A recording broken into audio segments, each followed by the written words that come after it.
graças a Deus por mais uma oportunidade de estarmos na presença do Senhor Jesus.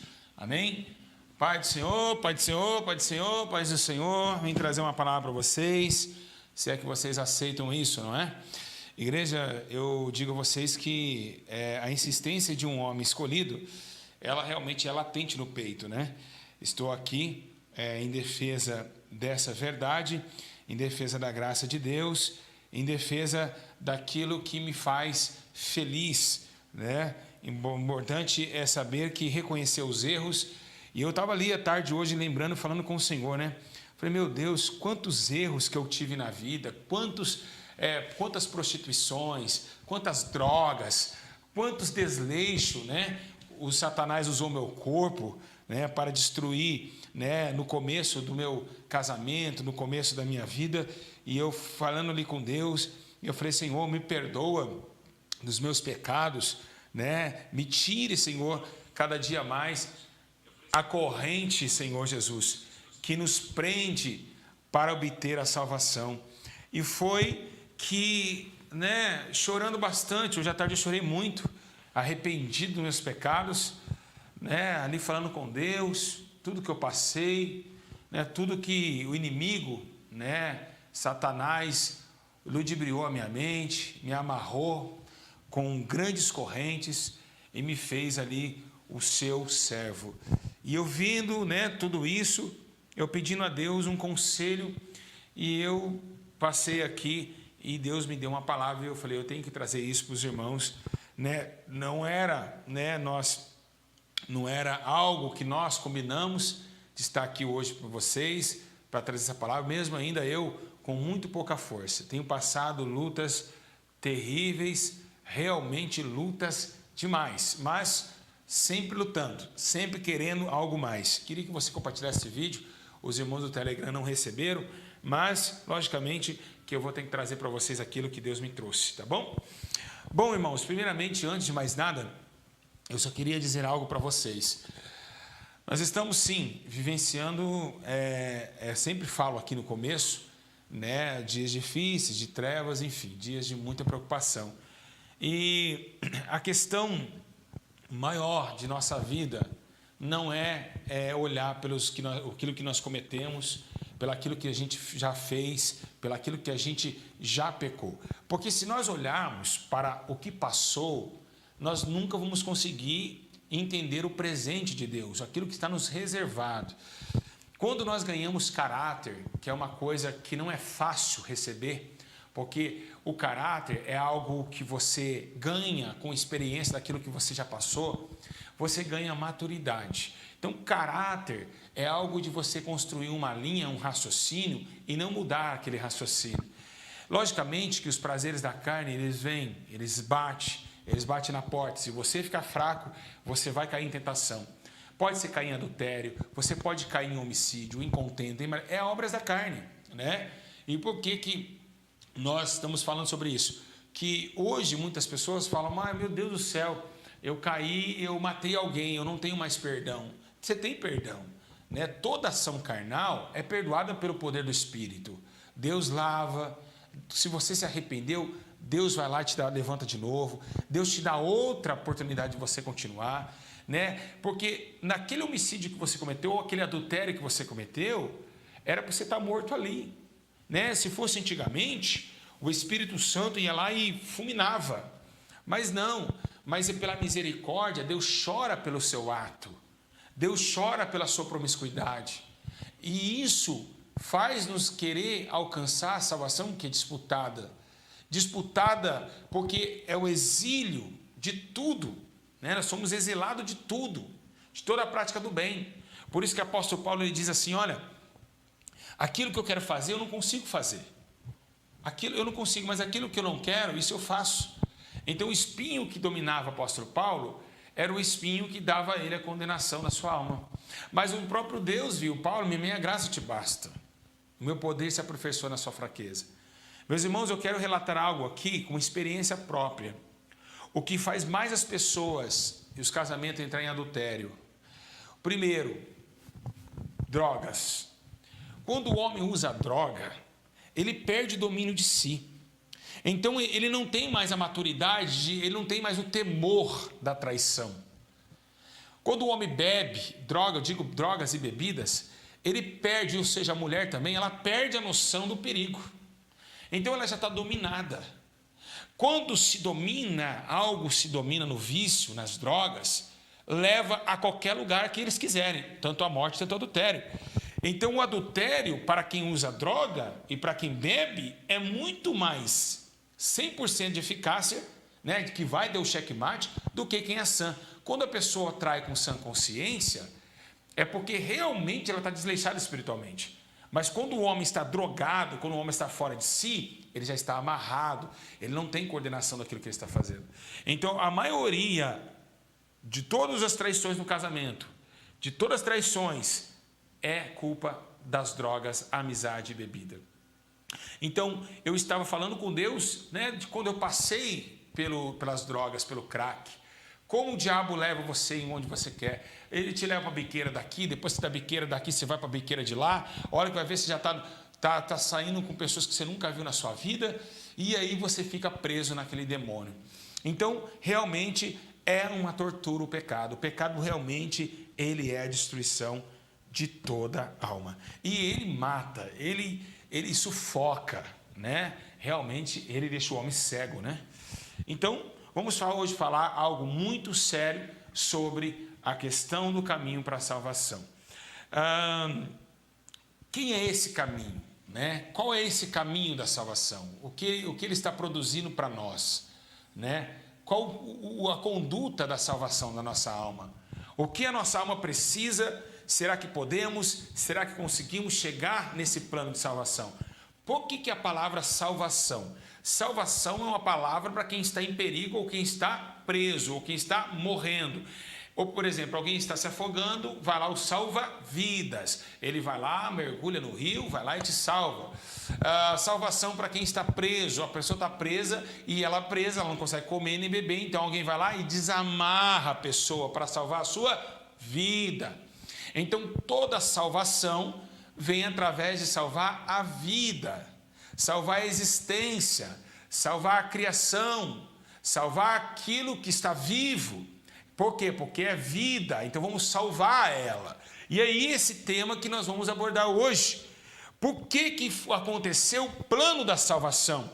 Como aconteceu e por que aconteceu o plano da salvação? Por quê? Será que nós estamos realmente presos? Será que nós estamos totalmente afogando no rio da vida, dessa amargura de vida? O que estava acontecendo conosco? O que aconteceu conosco? Qual foi o sentido?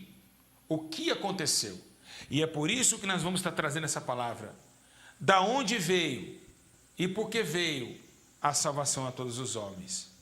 Então nós vamos estar trazendo essa palavra para vocês, né?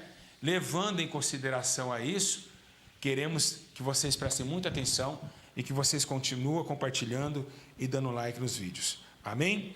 E nós vamos estar orando a Deus para que o Senhor fale conosco nessa inspiração poderosa, né? Nessa inspiração poderosa que vem da palavra de Deus. Abre comigo a Bíblia Sagrada, você que está em casa. Glória a Deus, né? Graças a Deus. Glória ao Senhor Jesus. Vamos lá? Pegou a Bíblia aí? Vamos lá. Todo mundo conhece essa palavra. Atos capítulo 2, verso 21. Atos 2, 21. Rapidinho, meus irmãos. Bora. Acelera aí. Atos 2, 21. Glória a Deus. Está escrito assim: e todo aquele que invocar o nome do Senhor será salvo. Repetindo, e todo aquele que invocar o nome do Senhor será salvo. Amém? Glória ao Pai, ao Filho, glória ao Espírito Santo de Deus. Graças a Deus. Vamos falar com Deus, vamos pedir direção ao Espírito Santo, para que o Espírito de Deus fale conosco também. Meu Pai eterno, eu te peço a tua graça, a tua misericórdia, por estar aqui trazendo a sua palavra a todos os seres viventes que estão me ouvindo e estão me vendo também. Senhor, eu te peço que o Senhor tenha misericórdia da minha alma, que o Senhor fale comigo, que o Senhor me dê graça para suportar as lutas, as dificuldades, e eu sei, Senhor Jesus, que o Senhor é bom e a tua misericórdia dura para todos sempre. Obrigado por esse momento, obrigado por ter me perdoado, me dado força para continuar. Me perdoa quem eu ofendi, que um dia na terra, um dia alguém que nós, ó Deus, pelejamos contra, e assim, Senhor, o Senhor nos deu força e colocou a sua graça. Assim eu te agradeço em nome do Pai, em nome do Filho e em nome do Espírito Santo de Deus. Glória ao Pai, ao Filho, ao Espírito Santo. Igreja, preste bem atenção no que o Senhor quer falar nesse momento. Igreja, estamos diante de uma palavra muito interessante, uma palavra onde está escrito no livro de Atos, capítulo 2, 21, dizendo que todo aquele ou aquela que invocar o nome do Senhor será salvo. Queria deixar bem claro aos irmãos que a terra realmente ela não tinha esse processo. A terra vivia em paz, a terra ela vivia num sentimento de muita graça. E por quê? Porque o próprio Deus, o Criador dos céus e da terra, quando criou Adão, visitava Adão no paraíso, trouxe a Adão uma aliança eterna, dando vida diante do barro e tirando da sua costela a sua esposa Eva, colocando em si a costela como a disjuntora, ou seja, aquela que dá estrutura para que o homem fique de pé. Porque todo homem que corta, e por que a Eva foi feita tirada da costela? Porque todo homem que quebra a costela, ele anda meio calejando, de um lado caído. Então Deus fez a estrutura a costela em meio ao corpo humano, para que a mulher habitasse diante do homem e mostrasse que da costela ela veio para equilibrar toda a conduta do homem. Embora seja que no meio da costela houve o atributo satânico, ali foi quebrada a costela de Adão. E a Bíblia diz que depois que Eva peca e incentiva o homem a pecar, o homem anda em caminhos tortuosos. A retidão acabou.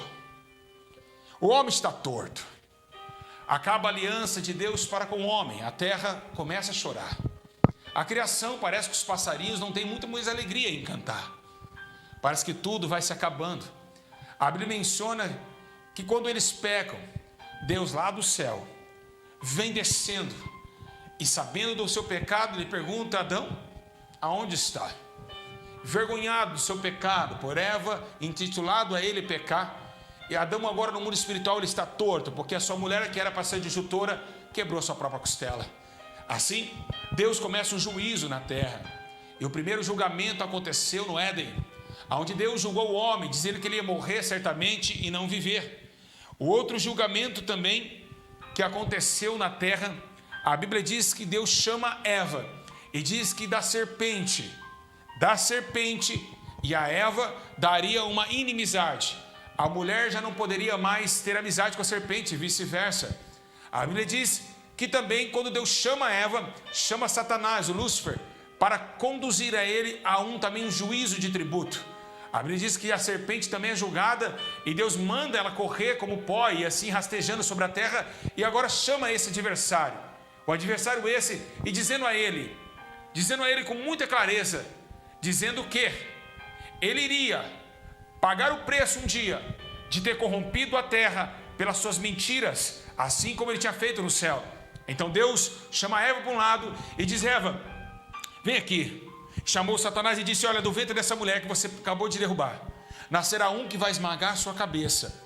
E assim a terra anda em desespero, porque agora o homem é expulso do paraíso. A Bíblia relata que no meio da árvore da vida vem um anjo com uma espada. E assim, quando abre o Éden para a sua escapatória diante das colinas, a Bíblia relata que Adão e Eva é expulso do paraíso. Nasce Caim e Abel, os dois filhos, que outrora, quem sabe imaginando, dizendo: quem é esse Deus que criou os montes e outeiros? Assim, queriam saber qual que foi o motivo da sua criação. E quem sabe nós, Adão e Eva, não dá uma escola dominical para eles, dizendo que eles moravam além do Jordão, perto do rio Eufrates, Tigre, e ali, chamado Éden, foi expulso do seu paraíso. Então, Caim e Abel têm uma novidade de vida. Eles começam a olhar para eles mesmos e entender, será que não podemos chamar mais a atenção desse Deus novamente? Será que não podemos nunca mais vê-lo por causa desse pecado do meu pai? Então, tem uma lição. Eles começam agora a oferecer algo a Deus. E tem uma coisa que Deus, ele não deixa passar batida, é o sacrifício. Então, através de um sacrifício, a terra começa a invocar o céu e o céu começa a tremer. Porque houve um sacrifício. A Bíblia menciona que Abel, o pastor de ovelhas, e Caim, o lavrador do campo, trazem a Deus as primícias. Então, Abel chama a atenção do céu, através de um cordeiro. O cordeiro que mais à frente seria imolado, através de um sacrifício perfeito. Assim, a Bíblia menciona que quando Abel e Caim mostram o sacrifício a Deus, a Bíblia menciona que Deus ama e começa a ter uma comunicação com Abel, porque Abel agora está trazendo um cordeiro sem mancha. E esse cordeiro está estabelecendo no céu um concerto. E quem sabe que Deus possa ali ter visto o sacrifício de Abel e tomasse como exemplo. Agora, quem sabe ele olhando do céu, ele olhando para o teu filho e dizendo, esse sacrifício me chama a atenção. E quem sabe ele olhando para o teu filho à direita, ele diz, cordeiro, cordeiro. Essa foi muito boa, cordeiro. Eu amei esse sacrifício, filho. Sim, pai. Quem sabe o céu, com toda a glória e todo o poder, os raios começam a bravejar no trono. E ali, Deus começa com a nuvem de glória tomar a atenção de Abel. E Deus desceu na terra depois da aliança quebrada, do motivo da separação entre a criatura e o Criador. A terra continua, Abel, Caim, começa a progredir a terra. E a terra continua na imundície, seus pecados. Embora seja que quando Deus ele olha para a terra, ele vê toda a descendência de Caim e Abel se prostituindo, levantando deuses de barro, homens fazendo coisas terríveis perante a tua face. Deus, a Bíblia menciona no livro do Pentateuco, que Moisés também escreve uma palavra dizendo que Deus queria totalmente tomar e matar, assassinar o homem, porque ele tinha visto o homem e dentro do coração de Deus, ele olhou e disse, eu me arrependo de ter feito essa criação. Uma criação que tentou, ao menos fiz a criação para me adorar, porque Deus estava com o coração partido, porque tinha acabado de ser traído no céu, e agora tem de ser traído na terra.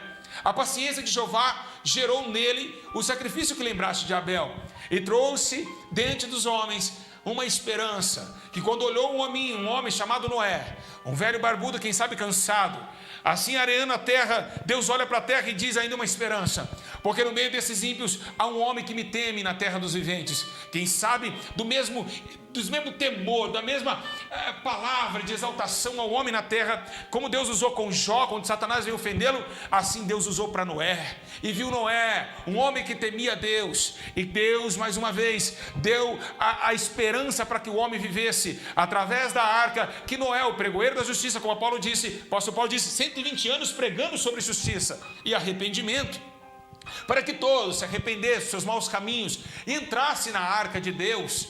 Embora seja que essa arca foi tomada de muita justiça, 120 anos pregando e tentando, martelando, tanto pregando a arca e tanto pregando fora da arca.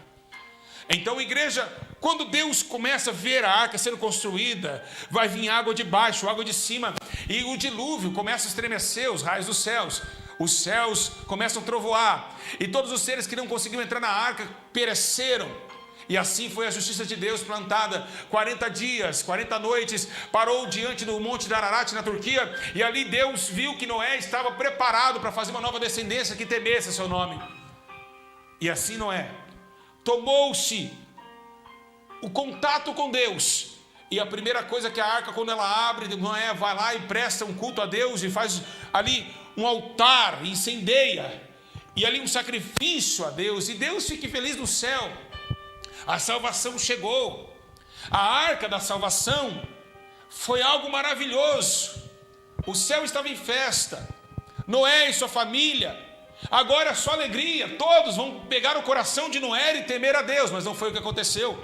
Noé se embriagou, ficou nu diante de seus filhos. Deus não achou legal aquela situação e foi traído mais uma vez. Terceira traição. É a terceira traição. Céu, Eva e Noé. Então a salvação de Deus estava ganhando força dentro do seu coração, mas estava ganhando lágrimas nas suas ações, porque toda vez que Deus queria salvar, Deus entristecia. Toda vez que Deus queria salvar o homem, Deus chorava no céu. E quem sabe essas nuvens de chuvas era a lágrima do nosso Senhor. É esse motivo que nos faz entender como Deus nos ama. Se João um dia olhou e disse: Deus amou o mundo de tal maneira que deu seu único filho, para que todo que nele crê não morra, mas tenha vida eterna, é porque João sentiu a glória de Deus, ao ponto de quando Jesus ele desce para a salvação, há um plano todo estabelecido no céu.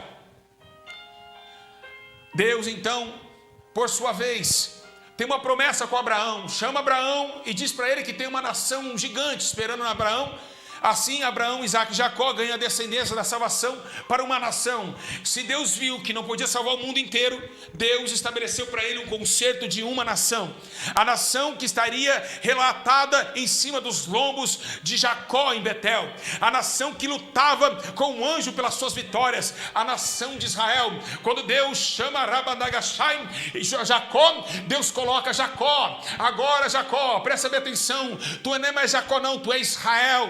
Tu é Israel, porque ele brigou com Deus. Então Deus coloca em cima de Jacó uma esperança, a esperança de uma nação que temeria o teu nome, que poderia dizer que o Senhor é Deus. Começa Israel a ser formada através de muita valentia, de muitas lutas que Josué, que Moisés enfrentara. Então acontece que o tema de Deus, a Israel cercada, Jerusalém, a noiva, agora começa também a se prostituir e adorar outros deuses. Deus foi traído pela quarta vez. Dentro de Israel, um povo que Deus chamou por eleito, estava acontecendo o concílio de Satanás, a sinagoga dos seus demônios, levando em consideração as práticas impetuosas que Deus jamais admitiria. Adultérios, fornicações, deuses levantados como instrumento de adoração. E Israel brigando ao ponto de Deus usar uma parábola com Oséias e dizer: se você não sabe o que eu estou passando, Oséias, case com uma mulher adulta e tem filho com elas, e depois ela vai te trair, você vai ver como que é difícil a minha vida. A vida de Deus, o céu não estava dando fácil. É você amar alguém que não te ama. É você dar de tudo para alguém que não te dá nada. A adoração era dele. Então ela foi ofuscada diante da criação de Israel, aonde Deus colocou como o grande patriarca Abraão, e também pelo dominado coração de Davi, para reinar no meio de um povo que não queria, ao ponto de Deus olhar e dizer: eu fui procurado por um povo que não me encontrava. Eu me deixei se achar para esse povo.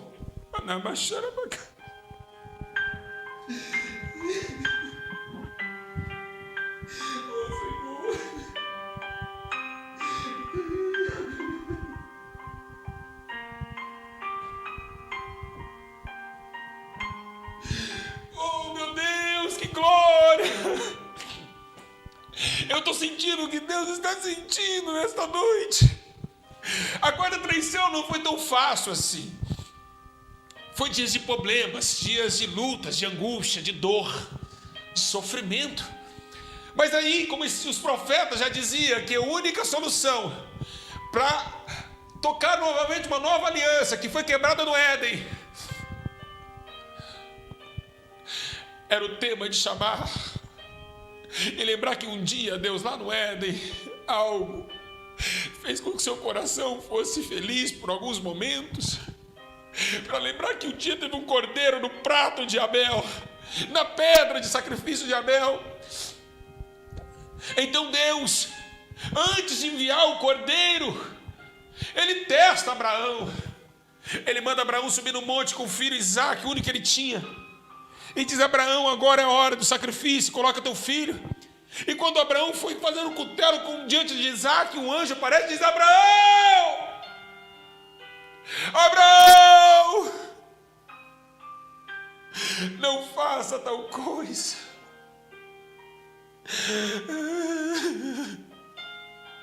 Então Deus lá no céu, ele olhou e disse: eu vou aprender, eu aprendi com mais um na terra. Primeiro o ovelha, o sacrifício de Abel. Agora, se um homem pecador pode dar seu único filho, eu também vou dar o meu. Então Deus juntou a coragem de Abraão com o sacrifício de Abel, e veio Jesus, o unigênito de Deus, o cordeiro sem mancha, o cordeiro que vai ser imolado a qualquer momento, mas no momento que tem todo o propósito e modo, mas vai descer. E como acontece? Acontece que o templo de Israel está tenebroso. O segundo templo, várias divisões do templo antigo, agora tem o segundo templo de Jerusalém. 30 anos se passa, mas antes desse tempo aparece um menino, filho de Isabel e Zacarias, que começa a profetizar no deserto, que arrependei-vos, quem vos ensinou a fugir da ira de Deus? Endireitai os vossos caminhos, as vossas veredas, porque é chegado o reino dos céus. Então, no meio do Jordão, João Batista estava pregando o arrependimento, mas quando vem nascendo esse tempo, o que vem na lembrança não é a pregação de João Batista. Quando vemos a salvação, que vem a lembrança é com uma mulher chamada Maria, o anjo Gabriel aparecendo para ela e dizendo: mulher, tu é bem-aventurada entre as mulheres, vai nascer um filho no teu ventre. Como assim? Eu nunca deitei com homem. Vai nascer e seu nome será chamado Emanuel, Deus conosco, o príncipe da paz, e esse vai salvar o mundo. Então mesmo o anjo, para não confundir José, aparece para ele e diz: olha, não, sua mulher não pecou com ninguém, ela não andou te traindo, o que é gerado dela é gerado pelo Espírito Santo. E ali escreve João com muita alegria e colocando as portas de salvação em sua sinfonia, dizendo: o verbo estava com Deus, o verbo era Deus, habitou entre os homens e se fez carnes, e vimos a sua glória e podemos tocar na vida.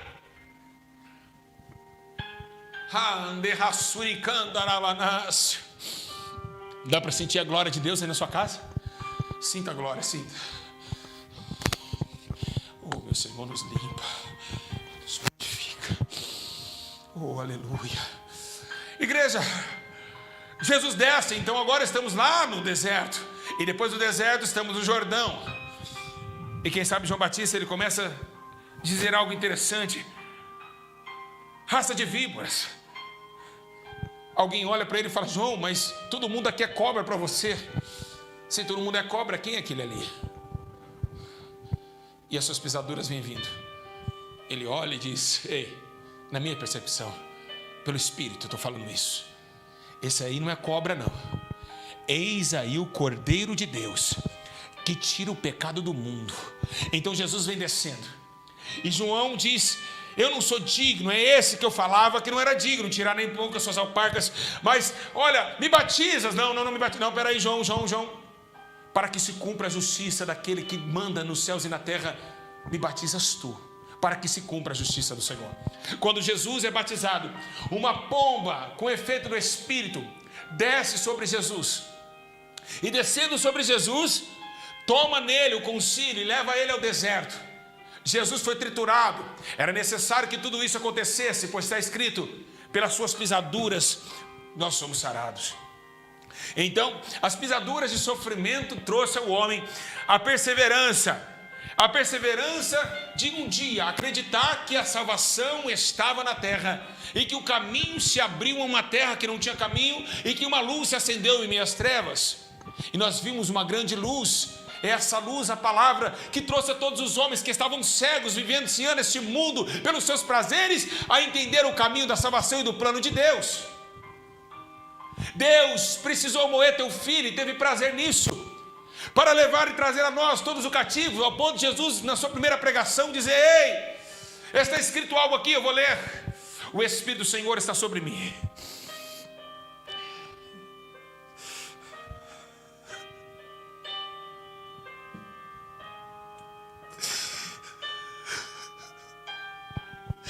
e me ungiu para pregar as boas novas, dar vista aos cegos, e libertar os presos da prisão, e anunciar o ano aceitável ao Senhor, Por isso que Sofonias dizia que o Senhor teu Deus está no meio de ti, poderoso para te salvar. Ele já escrevia isso. Israel, o Senhor Todo-Poderoso está no meio de ti. Lá no livro de Sofonias, no capítulo 3, 17, ele diz isso. Ele está no meio de ti, o Senhor, para te salvar. Todos nós estávamos presos, como pássaro na gaiola. O Senhor teve misericórdia da nossa alma e enviou seu único filho,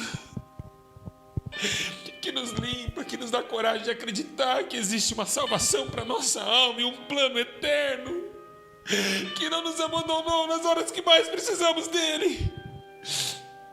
Jesus, levado à sinagoga de Satanás, lá dentro denunciou os seus pecados, tentaram jogar Jesus num penhasco, foi agredido, foi bofeteado, chicoteado, quarentenas de açoites.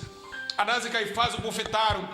Os reis, os príncipes e todos aqueles balançavam a cabeça dizendo: esse aí não vale nada, pode alguma coisa boa vir de Nazaré. É assim que falaram dele.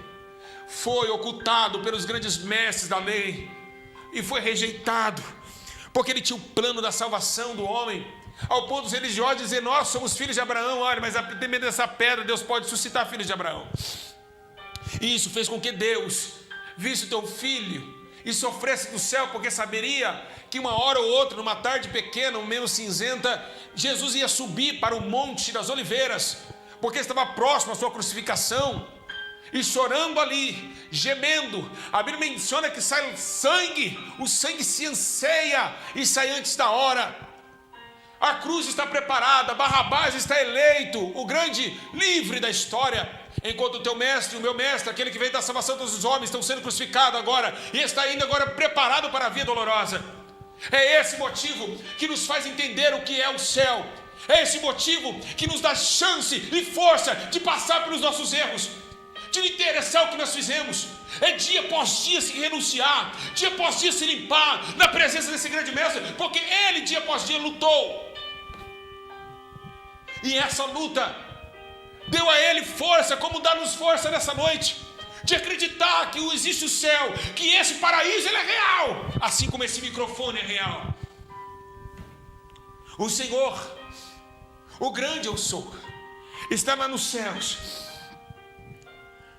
Se o Senhor é o Senhor da minha vida, a quem me recearei? E foi assim que, pela confissão e a fé, que o apóstolo Paulo escreveu dizendo assim: com tua boca confessares que Jesus é o Senhor, e em teu coração creres que Deus o ressuscitou dentre os mortos, vocês serão salvos. Então, porque Jesus agora está indo para a cruz do Calvário, e agora vai subir no Monte Caveira. No meio do Monte Caveira, em meio de dois bandidos, Dimas, o bandido à sua direita, e à esquerda o acusador. E Jesus, com as mãos abertas, os braços abertos, sofrendo, não tinha comido nem bebido, porque estava em jejum a noite inteira dentro do monte, orando para que Deus fosse possível passar no monte aquela hora, aquele cálice. O traído, aquele que o mundo rejeitou. Então Jesus agora anuncia ao homem que a sociedade não dava nada, ao homem que muitos de vocês em casa querem falar que tem que morrer, o ladrão, o assassino. Jesus olhou para ele e disse: se você crê, você crê? Eu acredito, eu estou aqui, ele também, nós temos um pecado e por isso nós estamos aqui, mas o Senhor não tem culpa, então eu confesso que o Senhor é inocente. Ah, é? Você confessa? Ah, faz um pedido. Ó, Senhor, hoje mesmo eu quero entrar no Senhor. Hoje mesmo estará comigo no paraíso. Hoje. Jesus sofreu e padeceu naquela cruz. A Bíblia diz que Deus ele vira as costas para o seu filho. E aonde está escrito isso? Eli, Eli, sabictani, sabictani. Deus meu, por que me desamparaste? E por que Deus desamparou por um momento? Porque Deus não estava aguentando mais o sofrimento do seu filho. Desde Abel ao proceder de Abraão, Deus agora está chorando porque seu filho está sofrendo. Naquele momento que Jesus está na cruz, Deus tira um pouquinho a mão de justiça da terra. E por quê? Porque agora Deus, ele sabe de todas as coisas, mas Deus não sabia de uma coisa. Vou repetir. Você pode estar em casa, eu estou cheio do Espírito Santo aqui para falar. Você pode estar em casa perguntando: mas peraí, pastor Júlio, peraí. Deus não sabe de tudo? Sabe. Mas uma coisa ele não sabia, ou seja, ele não sentia. Ele que não quis saber, é claro, até aquele momento. Deus não sabia o que era passar dentro da carne, porque Deus é Espírito. E agora ele entende o porquê que você chora. Ele entende porquê que você muitas vezes quer sumir da sua casa, quer meter o pé em tudo, né? Como fala essa palavra, né, tão chata. Mas descer além em tudo, quebrar tudo, chutar tudo, ir embora, sem destino. E é isso que Jesus ele trouxe. Ele trouxe para que você entendesse, para que Deus lá no céu entendesse o que é chorar, o que é sentir dor. Porque Jesus chorou quando Lázaro estava morto. E ele começou a entender a raça humana. E nos trouxe e disse a Deus: Pai, peço que não tire eles do mundo, porque eles são no mundo, mas que livra eles de todo mal, porque não é fácil viver dentro de um corpo pecador. Embora seja o corpo de Cristo, nunca pecou. Mas era difícil, as tentações eram grandes. No deserto foi tentado 3 vezes. Então o plano da salvação, ele veio através do nosso Senhor Jesus Cristo, para salvar os perdidos, para dar luz aos cegos, para fazer os mortos ressuscitarem, ao ponto de olhar e dizer: eu sou a ressurreição e a vida, aquele que crê em mim, ainda que esteja morto, viverá. Eu sou a ressurreição e a vida. Eu sou o caminho, a verdade e a vida. O mundo de morte veio a vida, no mundo de mentira veio a verdade, e no mundo que estava tudo escuro veio a luz e o caminho. Então Jesus veio para anunciar a todos os homens a salvação de todos eles. E não quer, e não tem amor que nenhum deles se perca. Deus não tem amor em ver alguém se perdendo, como você na igreja. Quando um cai, você fofoca da vida dele e diz: olha quem caiu, mas não tem misericórdia e não chora.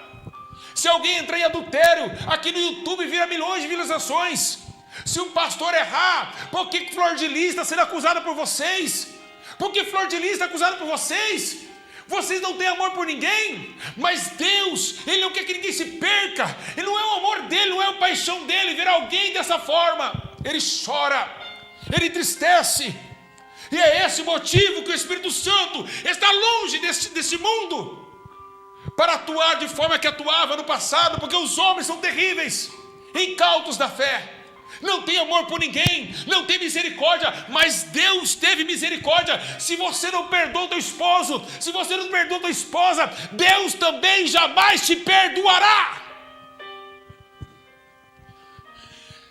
Se você não perdoa o teu próximo, você nunca vai herdar o reino dos céus. Porque o plano da salvação foi por amor. O plano da salvação foi muita graça, foi uma misericórdia para nós não sermos consumidos, porque a sua glória cobriu toda a terra, ao ponto das águas cobrir o mar. E é esse motivo da salvação, o amor imerecido. O homem não merecia, não tinha perdão do seu próximo, mas Deus o perdoou. E se você não perdoar teu próximo, se você não desejar o bem para o teu próximo, jamais tu receberá perdão diante de Deus. O plano foi todo orquestrado. A salvação, que era somente para aqueles israelitas, agora se colocou na banquete dos justos.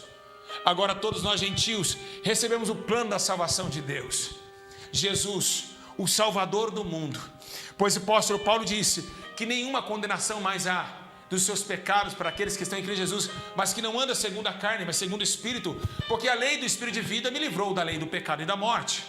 Então esse Jesus, que salvou o mundo através do teu sangue, que nos purifica de todo pecado, um dia ele disse que voltaria para resgatar o povo e levar para Sião perfeita, para a Nova Jerusalém, aonde mana leite e mel, que nossos olhos nunca mais chorariam. Essa salvação, esse plano ainda está aberto para todo homem. Assim como a grande arca estava aberta no passado, assim Jesus ainda está com a porta aberta para que todos que crêem no seu nome fossem salvos por ele. É o tempo da salvação no mundo. O nosso mundo vai passar, a nossa vida passa muito rápida, e é o tempo agora de aproveitarmos a misericórdia de Deus e nos limparmos essa água que sai do trono de Deus como água cristalina, que limpa a nossa alma de dentro para fora. Porque quem bebe dessa água voltará a ter sede, mas quem bebe da água que ele der jamais terá sede. Porque dentro dele fará mananciais de águas vivas que jorrarão para a vida eterna. Porque o pão que nós comemos, nossos pais pereceram, mas ele é o pão vivo que veio do céu, e quem come dele terá a vida eterna. Esse é o plano de Deus, o amor de Deus, que o mundo jamais vai entender. Como Deus tolera um adúltero, como Deus tolera um homicida. Nós não toleramos,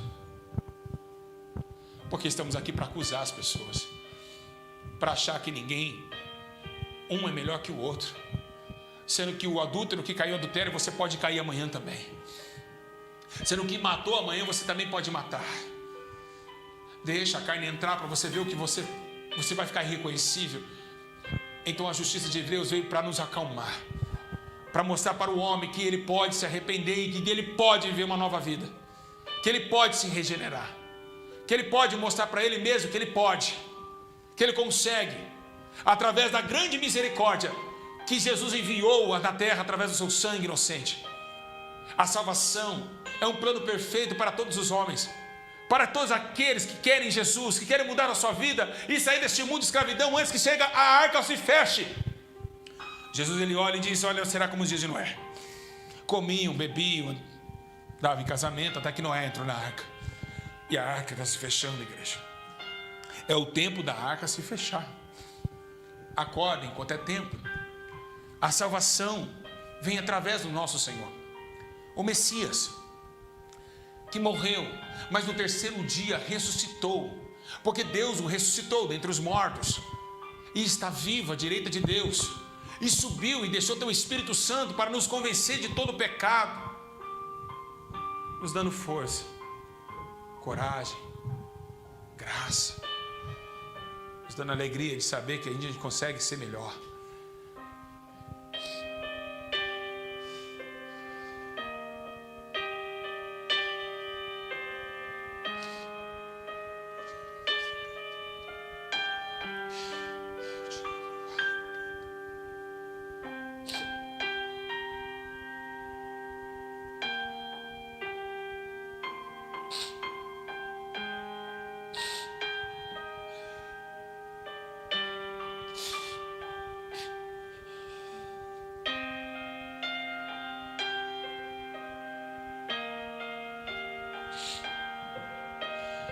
Esse é o nosso Senhor, que nos dá força, coragem, que luta conosco. Então, fazer bem as vossas vocações. Vocês foram eleitos, sejam fortes, porque a salvação, ela é real. Que Deus os abençoe, que Deus os guarde. Porque Deus os perdoou e disse para Israel: Israel, eu apago todas as vossas transgressões, por amor de mim, dos meus pecados, eu não vou lembrar vocês, dos seus pecados eu não lembro mais, e dos meus sentimentos de vitória, de misericórdia, eu perdoo vocês, e dos seus pecados jamais vou lembrar. Ai,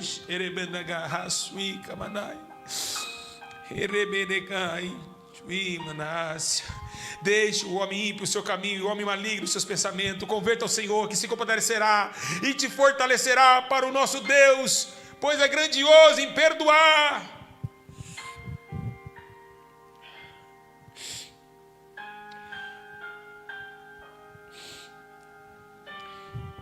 Igreja, foi Ele que disse: este é meu sangue, o sangue da nova aliança, que é derramado por muitos, para perdão de seus pecados. Foi Ele que disse isso. Você que está em casa, ainda dá tempo de entrar nessa arca. É uma luta contra o mundo, contra as vontades, contra o raciocínio intelecto, contra as provas da vida. Vocês conseguem. E Jesus acredita em vocês, pois o Filho do Homem não veio para condenar o mundo, mas para que o mundo fosse salvo por Ele. Vou terminar, porque eu não estou aguentando ficar aqui na frente dessa câmera. Que Deus os abençoe a todos, em nome de Jesus. hora de converter e chorar, pois a salvação está próxima. Que Deus nos abençoe. Para a glória de Deus.